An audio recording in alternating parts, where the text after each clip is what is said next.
तपाईलाई धेरै धेरै धन्यवाद रुद्र शाहजी। 54 साल वैशाख 25 गतेको जन्म रहेछ।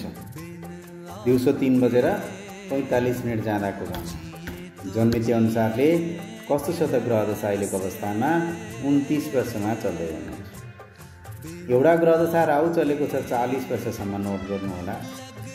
दोस्रो ग्रह चलेको छ यतातिर 37 वर्षसम्म बृहस्पति छन्, त्यो पनि नोट गर्नुहोला। तेस्रो ग्रह भ्रामरी छ 30 वर्षसम्म। वास्तवमा भ्रामरी राहु दुईटा ग्रह नराम्रा छन्।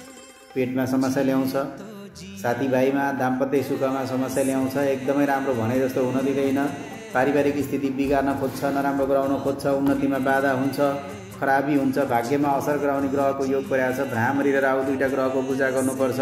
भ्रामरीले मन साह्रै चञ्चल हुन्छ, मनमा कुराहरू धेरै खेल्छ। यस्तो अवस्थामा राहुले पनि पेटमा समस्या ल्याउने, दाम्पत्य सुखमा बाधा गराउने, अवरोध गराउने, स्वास्थ्य बिगार्दिन खोज्ने ग्रहको योग हुन्छ। जोगिएर काम गर्नुहोला, दुईटै ग्रहको पूजा गराउनुहोला। तपाईलाई धेरै धेरै धन्यवाद।